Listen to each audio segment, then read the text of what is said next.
It's time for our final guest because there's nobody that can follow this guy. This is a good friend of not only Mesa Morning Live, but I like to think we're friends. Whenever I can't make it, he's my #1 call-in stand-in guy. And quite frankly, I'm a little upset. He does a better job at this than I do. And so at some point when this insanity is behind us, I'm going to challenge him. I want to be the mayor for a day. But we'll cover that when the time comes. But without further ado, there wouldn't be a Mesa Morning Live without the great city of Mesa, and there wouldn't be a great city of Mesa without the great mayor. Please welcome Mayor John Giles. Good to have you here. Thank you, Mark. Good to be with you. You know, there's been a few days over the last few weeks that I would have taken you up on that mayor for a day thing. So I've got your number handy. Next time the governor has a press conference, I'm calling you.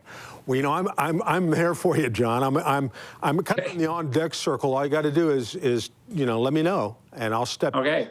And all right, stay warm. I might add a little bit of levity to some of those press conferences. So let me know. That's been missing so far, so that's a good idea. That's great. Well, this has got to be, boy, you didn't know when you signed up for this job that something like this would be coming down the pike, but let us know what it's like to be the mayor during these turbulent times. You know, it's been amazing. I mean, I was reflecting the other day that prior to this experience, I remember talking about my favorite part about Mesa was the people, and I honestly meant that. When I said it before, but having gone through this experience, I got to tell you, it's I can say that with a lot of conviction now. Going through these types of experiences really brings out the best in people. And as you've seen, Dave Richens has done a great job of describing in that context how people have stepped up in amazing ways, and that's been duplicated all over our community. So it's been just a privilege for me to be here and to witness the way that our community's responded. But I wouldn't have certainly have wished this on any community or country or state. But I am very, very proud of the way that our organization, the Mesa City government, has responded. But really, it's been that's just been a small part of it. It's been the way the community has responded on an individual basis, caring for family members, caring for neighbors and friends and folks in your church, caring for total strangers. It's just been very, very inspiring.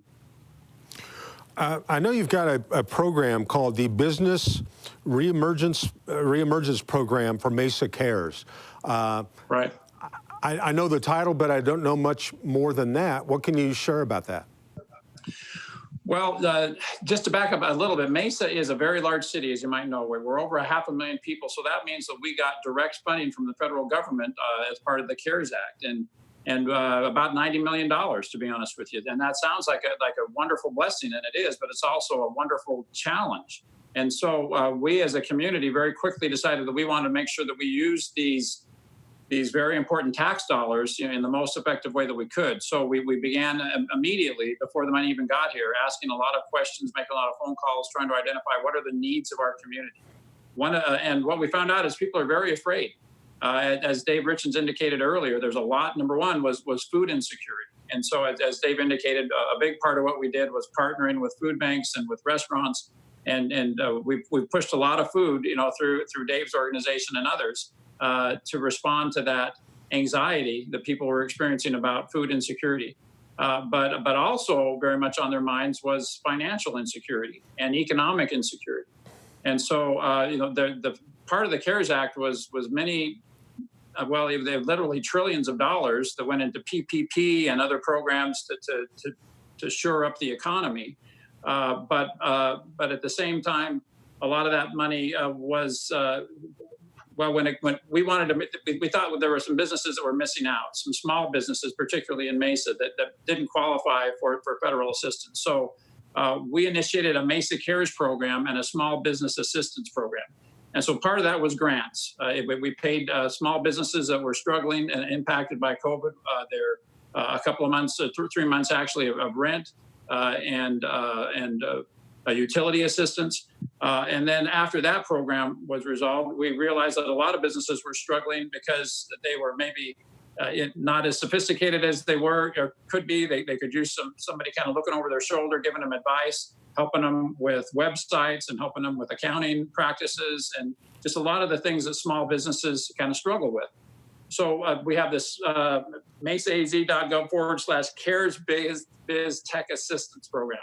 And this is a program there's really no reason that every business in the city shouldn't be enrolling in this program because it's totally free.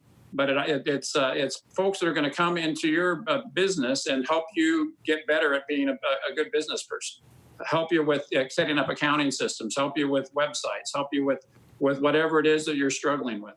So I would encourage everybody. I know this is a kind of a chamber-centered event, so certainly if you're a Mesa Chamber member, do yourself a favor and make sure you apply for this program. But if you're not, if you're a business large or small in Mesa, I really hope that you'll take advantage of this program because you really, really will benefit from it.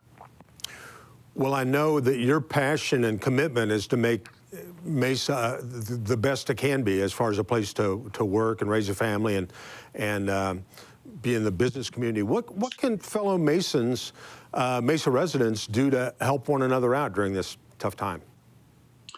You know, there's a lot of different ways to skin that cat, right? I mean, everybody's just got to look around and lift where you stand. You know, there's people in your family, in your neighborhood, in your circle of friends that you need to care for. I think everybody knows we're particularly concerned about our seniors. One of the things that I've learned through this experience is that Mesa has a lot of seniors that are disconnected. You know, they don't have a social safety net. They don't have someone who's calling and going to the grocery store for them or doing what they need to help insulate them from being exposed to the virus. So I would encourage people to be particularly aware of those who are at risk, people that are immunocompromised or elderly or otherwise really put at risk by this virus. One of the programs that we've stood up to help with that is called the Adopt a Grandparent Program. We're doing it through the 4R Cities organization in the city, which is a lot of kind of faith-based churches that have stepped up to help us with that. But we would welcome volunteers. The 480-644-CARE telephone number is kind of the hotline for all COVID-related activities in the city. If you and really one of the best ways to deal with the anxiety and the stress and you know the mental health challenges that come with being cooped up and worrying about yourself and others is to look for opportunities to help other people. That's very rewarding to see the folks that are out throwing those boxes of food into people's trunks at Dave's events. They've got smiles. You can't tell because they're wearing masks, but I think they've got smiles on their faces because that's a great way to help yourself and get through some of the mental challenges that come with this. That's great. Great advice. I know you've been very active and prominent in the Mesa restaurant scene. What's your take on takeout? You know, it's always bugged me that Mesa's kind of, for whatever reason, people would look down their nose on the Mesa restaurant scene, and I think that's just exactly the opposite of my experience. There are so many authentic, independent, one-off restaurants in Mesa that I think we've got some of the best cuisine in the valley.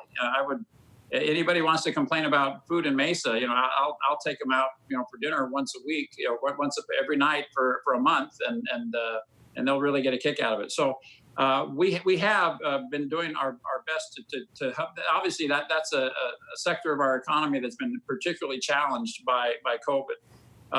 But I think you've seen a lot of very popular restaurants continue to be very successful and stay very busy, even though in a lot of cases they've literally shut down, on-site dining. And I know that my family has really developed, a lot of new favorite restaurants, given the opportunity I've had to go and do takeout. So there's been some programs that the Downtown Mesa Association and the Chamber and others have done a good job of helping to promote a lot of these great businesses, great restaurants that are offering great deals on takeout, and I hope people are taking advantage of it. Well, I agree with you about good food in Mesa, although I would accept your challenge of maybe you taking me out to dinner for a week in a row. All right. To vouch for it, can I mention where we had lunch? Sally Harrison, the president of the Chamber, took me to lunch today at Blue Adobe. Man, that is as good as it gets. Yeah. I'm thinking about going back for dinner. Did you try the lobster tamale?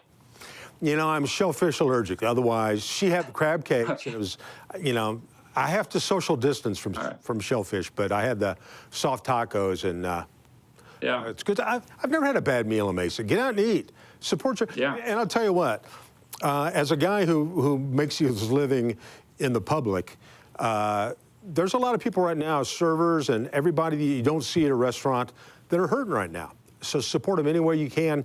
Be a generous tipper.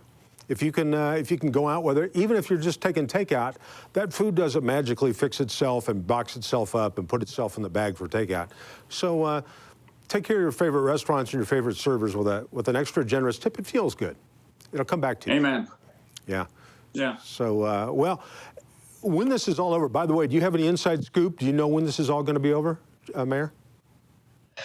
You know, no. I mean, I'm like everybody else. I'm obsessed with reading and watching news reports, and you know, I'm on that question. I'm generally optimistic, but on that question, I think we all need to be a little bit pessimistic and understand that this is not going to be over in the short term. You know, developing a vaccine. You know, we don't. Depending on who you trust, you know, that could be the end of the year. It could be the first part of next year. And even after that, I'm not sure when it's going to have the impact that we need it to, so that social distancing is no longer necessary. So I think we all need to plan on at least, you know, spring, you know, before we start entertaining the idea that life is going to be somewhat normal. But even then, I mean, the secondary tragedy in all this is the economic downturn that's resulted. I think Mesa is going to come back more quickly than a lot of communities. Because we were so hot, you know, prior to the commencement of COVID, and there's still a lot of growth that's occurring in our city. There's still a lot of large construction projects that are well underway. I think we're going to be poised as a community to bounce back very strong from the economic impact of this. And as to the health consequences of it, I think my fingers are crossed, but I'm a little pessimistic. It's going to be any time in the near future. Yeah, well, realistically, I think you're probably you're smarter than I when it comes to this. But boy, it's tough right now, and you know everybody's fighting a battle on this. I kind of hate the saying we're all in the same boat because I think we're all in the same ocean. Some of us have nicer boats than others, but it's good to see that Mesa's doing what it can to look for help for all of us. So I appreciate. Yeah, and to that end, I would encourage people. I mean, I know that there's this controversy in some circles about wearing a mask. You know, the Maricopa County, the city of Mesa, we do have mask orders in place, and so I would encourage folks. And the reason for these mask orders is not because anyone is anxious to, you know, be a big brother and impose, you know, restrictions on people's lives. What we're trying to do with these mask orders is to get our kids back to school. What we're trying to do is to avoid the need to shut down businesses. I know a few months ago there might have been a debate as to the effectiveness of masks in stopping the spread of the virus, but that debate's been resolved at this point, and it's been established that wearing a mask is really the best thing that we can do as a community to try to curb the spread of the virus. So please do your best to honor that mask requirement when you're inside. In a social situation with folks other than, you know, your immediate household, it's important that you wear a mask. When you're outside and you can't social distance, likewise, it's important that you wear a mask. And by doing that, again, it's our hope that we can get our kids back in school, we can keep our businesses open, and we can flatten the curve, which, as we know right now in Arizona, doesn't look like a curve. It looks like a spike. Well, this is not real scientific, but I've done my own surveys. 9 out of 10 people think I look better with a mask. And, and 4 of those are in here right now. So we'll just go with that. You know, one of the benefits, too, that if I was the mayor, I'd be touting one of the things that Mesa's got that's supposed to be good to fight the COVID, vitamin D, the sun. Get out, enjoy your life a little bit. Get out and get some of that good Mesa sun. It's free, and get out and soak up some sunshine and get some fresh air. And as we heard earlier, the air's never been better. get out and breathe some good fresh air and live your life a little bit. Amen, Mark. I think exercise is actually an important part of this. Even days like today, if you get up, with the sun, it's very pleasant outside. One of the real problems that we're experiencing, like I've talked about a minute ago, is anxiety and mental health and cabin fever. So I think it's important, not just for you, but for the sake of your family, your kids, for those who have to live with you. Please do us all a favor and get outside, stretch your legs. There's absolutely no requirement that you wear a mask. In fact, please don't while you're exercising. That's okay. But for just like I say, our own mental health and emotional health, it's important that we stay active, we stay engaged. Social distance doesn't mean to divorce yourself from your family and your friends and the people that you love. I mean, it's important that we stay close to them and get outside and get some exercise. That's great advice, not just now, but all the time. Anything else you'd like to share with the chamber viewers and also the viewers at large? Well, I appreciate Dave's reminder that we're in the midst of a hydration campaign.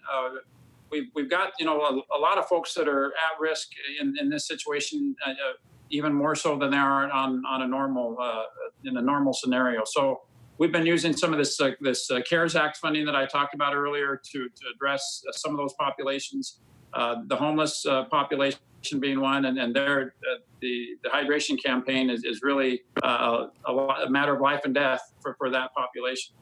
I mentioned earlier that we're all anxious to get our kids back in school. Another thing that I'm proud of that the city is doing is we're really partnering well with our school districts. We recently committed to buying devices for all of our elementary school kids because we know that distance learning is going to be a part of the new normal going back. So I'm proud that we were able to use that CARES Act money, and again, in a way that I think is really going to be beneficial for all of us and help get our kids back in school. That's great. Well, I say it every time you're on the show, Mayor Giles. Mesa is a great place to live, a great place to work, great place to raise your family. And boy, thanks for being one of the true driving forces behind that. Appreciate you taking time out of what's got to be hectic. It's got to be a crazy time to be the mayor, but I can't think of anybody I'd rather have in the position than you, outside of possibly me. Okay. I'm going to take you. I got your number right here, Mark. So Okay, stay close to your phone. All right. Thanks, buddy. Good to have you. I can't wait till we can do this in person again. Thank you. Thanks, Mayor.